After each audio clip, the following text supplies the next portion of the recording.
కుటుంబాలకు సంబంధించి, మీ 4 కుటుంబాలకు సంబంధించి నిబంధనలు ఎలా ఉంటాయండి? అంటే మీరు మామూలు జనంలాగా సమాజంలో సంచరించడానికి కొన్ని కొన్ని నిబంధనలు ఉన్నాయి, అందరిలాగా మీరు జనంలో కలవలేరు అటువంటివి అంటారు కదా, అవి అంటే మీ వ్యక్తిగత స్వేచ్ఛ ఎంతవరకు ఉంది? అది ఏమి అటువంటి నిబంధనలంటూ మరి ఏముండవు. కాకపోతే అర్చక కుటుంబాల్లో చిన్నప్పటి నుంచి కూడా మేము పెరిగిన విధానం కొన్ని ఉంటుంది. ఎందుకంటే మా వేషం, కట్టు బొట్టు జుట్టు, ఇవి, తర్వాత మా ఆహారం, మేము వాడే భాష, మా స్నేహిత వర్గం, ఇవన్నీ కూడా చిన్నప్పటి నుంచే కూడా పెద్దవాళ్ళు గైడ్ చేస్తుంటారు. దాని ప్రకారంగానే అలవాటు పడిపోతాం. కాబట్టి బయటకు వచ్చినప్పుడు మామూలుగా అంటే వ్యక్తిగతంగా నేను యూనివర్సిటీలో ఉండి అలవాటైంది కాబట్టి ఎవరితోనైనా కలిసిపోగలను, ఏ భాష అయినా మాట్లాడగలను, ఏ సబ్జెక్ట్ మీదైనా నేను చిట్ చాట్ చేయగలను. కాబట్టి నాకు ఎటువంటి రిస్ట్రిక్షన్స్ ఉండదు. కాకపోతే నన్ను గుర్తుపట్టిన వాళ్ళు దగ్గరకు వచ్చి పలకరిస్తూ ఉంటారు ఎక్కడికైనా వెళ్ళినప్పుడు. అంతకన్నా ఆహారపు అలవాట్లు అనేది మేము దానికోసం కొన్ని జాగ్రత్తలు తీసుకుంటూ ఉంటాం బయట వెళ్ళినప్పుడు. ముఖ్యంగా ఎక్కడ కాంప్రమైజ్ కాం. ఎందుకంటే ఈ ఆహారపు అలవాట్లు కానీ దైనందిన కార్యక్రమాల్లో కానీ మా యొక్క ఒక రిథమ్ అనేది, ఒక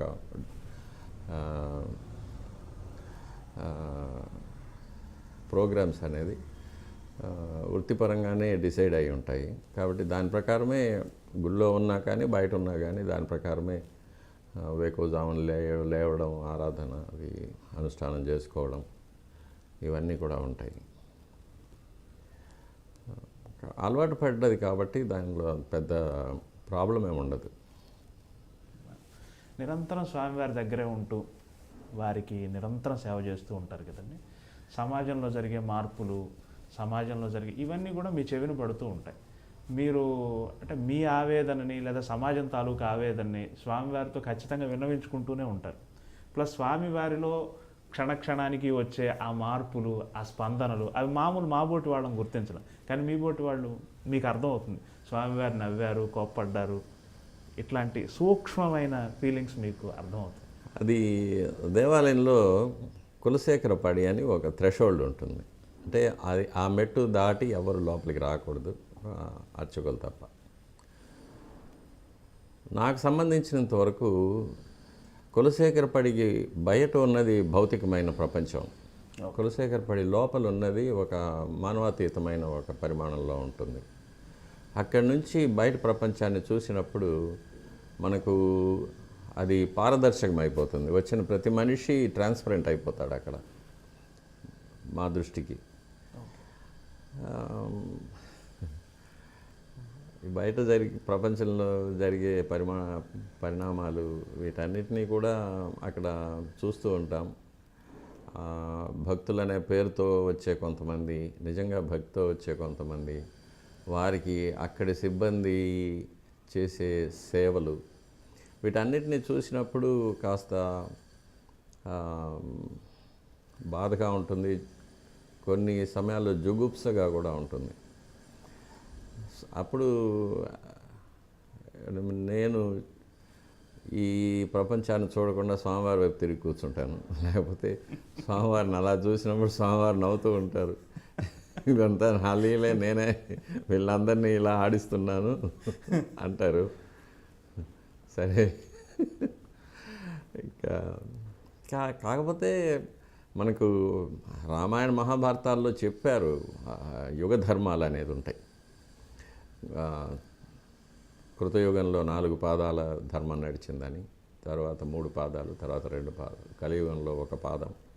కలియుగం ముదిరినప్పుడు అంటే చివరి ప్రళయ సమయం వచ్చినప్పటికీ ఆ ఒక్క కాలు కూడా విరిగిపోయి ధర్మదేవత కుంటుతూ నడుస్తూ ఉంటుందని అది చూస్తున్నాం. తర్వాత ఇక నాస్ట్రడామస్ కానీ పోతులూరి వీరబ్రహ్మం కానీ మహాభారతంలో అనుశాసన పర్వంలో భీష్ముడు ధర్మరాజుకు ద్వాపర యుగం పూర్తయి కలియుగం ప్రారంభమయ్యేటప్పుడు కలియుగంలో ఎలా ఉంటుంది అనే విషయాన్ని గురించి బోధించడం అవన్నీ కూడా మనం చదివినప్పుడు సరే ఇవన్నీ కూడా దాని ప్రకారం జరుగుతూ ఉందనేది తెలుసుకోవచ్చు. ఇది కాకుండా హ్యూమన్ ఎవల్యూషన్లో కూడా మనుషుల్లో ఒక క్రూరత్వం, ఒక అత్యాశ, హింసాత్మకమైన ప్రవృత్తి అంటే తమోగుణం ఇవన్నీ కూడా ఎక్కువ అవుతుందని, తరువాత ఇంకాస్త ముందుకు వెళితే మానవుల్లో 2 జాతులు తయారవుతాయని, ఒకటి పూర్తిగా భౌతికమైన లాలసత్వం అటువైపుగా ప్రయాణించి రాక్షస ప్రవృత్తితో మనుషులు అయిపోతారని, ఇంకొక శాఖగా మానవాతీతమైన శక్తులు పొందినవారు ఎక్స్ట్రా సెన్సరీ పర్సెప్షన్ అంటాము, అటువైపుగా ఒక మానవ జాతి ఉద్భవిస్తుందని ఇప్పుడు మనం కూడా చూస్తూ ఉంటాం. చాలామందిలో చిన్నపిల్లలు కూడా పూర్వజన్మ జ్ఞానం రావడం, లేక ఇప్పుడు రష్యాలో దీని మీద చాలా చాలా రీసెర్చ్ జరుగుతుంది, యుఎస్ఏలో కూడా జరుగుతుంది. మనుషులు కొన్ని సమాధి స్థితికి పోవడం, అందులో జరిగే మార్పులు వాటి మీద. ఇవి కాకుండా అష్టసిద్ధులు అణిమ, గరిమ, లఘిమ అలాంటివి, దూరశ్రవణం, దూరదృష్టి, తర్వాత భవిష్యత్తులోకి వెళ్ళడము, it's called out of the body experiences అంటాము, తర్వాత నియర్ డెత్ ఎక్స్పీరియన్సెస్, ఇట్లాంటివన్నీ బయటపడ్డాము. ఇవన్నీ కూడా ఆ దిశగా మనకు కనిపిస్తున్న ఎవిడెన్సెస్ ఇవి. కాబట్టి ఇవన్నీ మనం చూస్తూ ఉంటాము. ఇదే కాకుండా దేవాలయంలో అప్పుడప్పుడు కొంతమంది మహాయోగులు, సిద్ధులు, మహర్షులు కొన్ని పుణ్యదినాల్లో వస్తూ ఉంటారు. వారు కూడా వచ్చి స్వామివారిని దర్శించుకుంటారు. స్వామివారి నుంచి కొంత దివ్యమైన శక్తిని స్వీకరించి వెళ్ళిపోతూ ఉంటారు. వారు మామూలుగా ఎవరితో మాట్లాడరు, ఎవరిని చూడరు, ఎవరిని స్పర్శ చేసుకోరు. కానీ వారు వచ్చినప్పుడు దేవాలయం అంతా కూడా పూర్తిగా ఒక వైబ్రేషన్ ఉంటుంది. అది మనం మహద్వారంలో అడుగు పెట్టేటప్పుడే తెలిసిపోతుంది ఎవరో మహాత్ములు గుడిలో ఉన్నారనేది. అటువంటి వారు కూడా వస్తూ ఉంటారు, పోతుంటారు. అది మీరు అనుభూతి చెందగలరు, మీరు ప్రత్యక్ష సాక్షులు కాబట్టి. అది ఒక వేవ్ లెంత్ అంతే. ఆ వేవ్ లెంత్కి మనం వెళ్తే మనం వీ కెన్ ఫీల్ దెమ్. అది తెలుస్తుంది.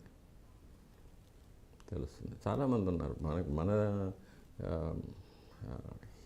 హిందువులు, మహమ్మదీయులు అనేది కాకుండా ఇది ఈ దేహానికి ఉన్న మతము, కులము అవన్నీ, ఆత్మకు మతం, కులం అవన్నీ ఏమీ లేవు.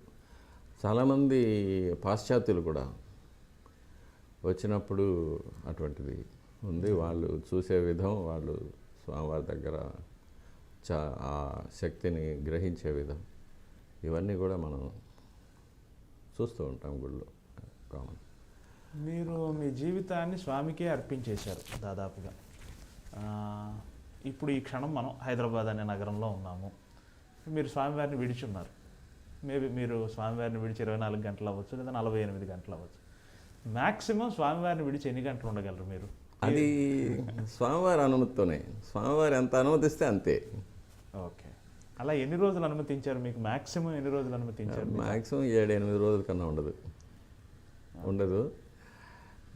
అందులో కొన్ని కండిషన్స్ కూడా పెడతారు ఆయన.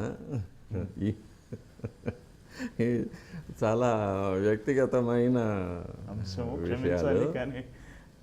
కానీ వచ్చేటప్పుడు స్వామివారి దగ్గర అనుమతి తీసుకొని వస్తాను. వెళ్ళే పని త్వరగా పూర్తి చేసి మళ్ళీ నీ దగ్గరికి తీసుకో అని ప్రార్థన చేసి వస్తాను. వెళ్ళరా అంటారు.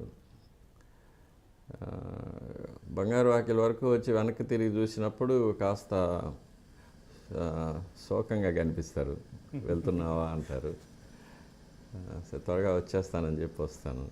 మళ్ళీ తిరిగి వెళ్ళినప్పుడు మళ్ళీ ఇంటికి వెళ్ళి స్నానం చేసి స్వామివారి దర్శనానికి వెళ్తూనే అప్పుడు చాలా సంతోషంగా అనిపిస్తారు. వచ్చేసావా, వెరీ గుడ్ అంటారు. అది ఇట్లా ఇది maybe it's my own imagination or maybe it's reflection of my own thoughts. But అది ప్రతిసారి నేను అనుభవిస్తూ ఉంటాను. ఇది వీడ్కోలు కానీ స్వాగతం కానీ స్వామివారి దగ్గర నుంచి చూస్తూ ఉంటాను. కాకపోతే బయటకు నేను వెళ్ళే కొన్ని అనుమతులు ఇవ్వరు. ఇక్కడికి వెళ్తున్నాను అంటే ఇవ్వరు.